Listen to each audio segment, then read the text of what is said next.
Troy Shaw here today with Community Strong Magazine. I'm the editor and publisher, and I'm downtown Milwaukee in City Hall, and I'm here with Alderman Willie Wade. We're about to ask some questions that has been on many people's minds in regards to the recent going on that has been happening here in Milwaukee. Let's first welcome Alderman Willie Wade.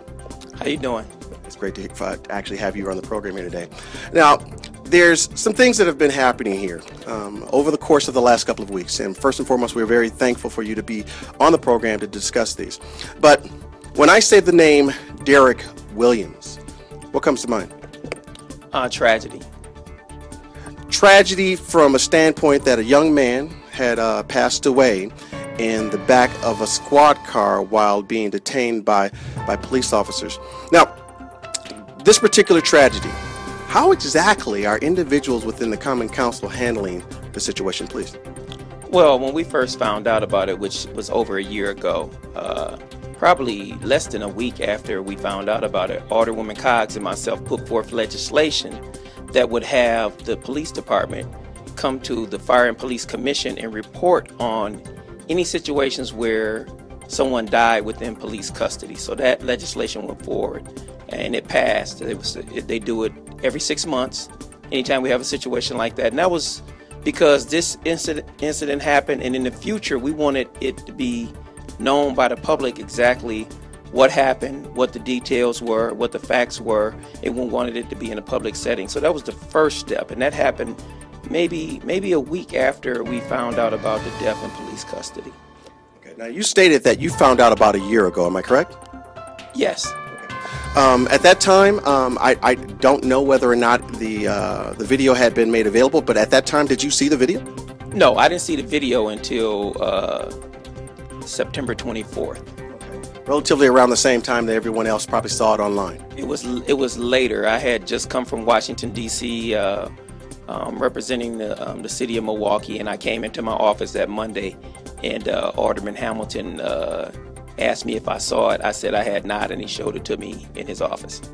This tragic death perhaps maybe could have been avoided, of course, if in fact the officers had taken Mr. Williams a bit more seriously when he was gasping for breath and pleading for his life. I can understand in regards to the processes in which the Common Council now wants to push forward more active police involvement when someone yells for help, but what kind of discipline, if any, do you think that these officers may need? Well, that's already been put in place by the police chief administratively. Before a situation like that was in the discretion of the police officers. Obviously, in this instance with Mr. Williams, they made a bad decision from that standpoint. But as it moves forward, if anyone is in police custody and they say they have some type of uncomfort or medical condition, the police have to call the paramedic unit to come and do that. So that's already been put in place, and that was put in place probably maybe 2 or 3 weeks ago.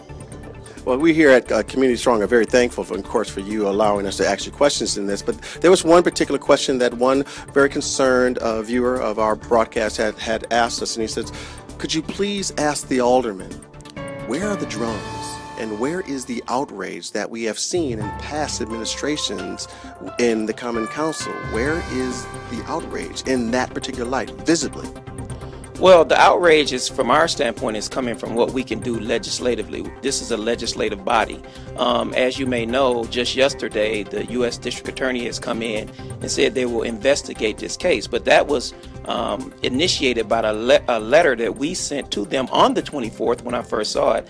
That's a letter that we sent to them asking them to come in and review it and look at it. We thought we needed a different set of eyes other than the police department to look at it. So that's one of the things. Some of the other things that we've done and put in place as we move forward to help. But the outcry has been coming from the community. There have been marches, there have been visuals, there have been gatherings, there have been all kinds of things like that that have gone on regarding this case. So the outrage is out there, but from a legislative body, there are things that we can do within our job, and those are the things that we're trying to do. And the number one thing is to get the United States District Attorney involved to get to the bottom of it. This is the last question. Many people say that they've seen the police chief's interviews on television and heard him on radio, and he gives off the impression of being indignant in regards to being even asked questions about this particular case. One of which won't ask, well, why didn't the police chief even see this video a year ago as well, which he has stated on television that he has not seen. It gets to a point where the Common Council perhaps maybe will make a vote or take a vote of no confidence on this police chief should he resign? That's not how the process works. The police chief is under the purview of the Fire and Police Commission. So the police chief, if I and every Common Council member said we wanted the police chief to be fired, he doesn't get fired. The Fire and Police Commission is the one who does that. If the mayor said the police chief should get fired, he can't get fired because the mayor doesn't have the ability to do that. We've spoke with the Fire and Police Commission. We've checked with what their rules and regulations are, and per conversations with that body, the police chief hasn't done anything that would warrant them to remove him because he hasn't personally did anything that's against what his contract agreement is. So right now, if the police chief was to leave the job as chief, he would have to step down on his own. And that was Alderman Willie Wade, which we would like to thank very much for appearing on the Community Strong program. I would like to shake this man's hand. Thank you very, very much. Continue watching this broadcast because, as you know, if you know me at all, I'm the kind of guy that asks these kinds of questions respectfully, yet consistently. Thanks again for watching Community Strong, your community magazine.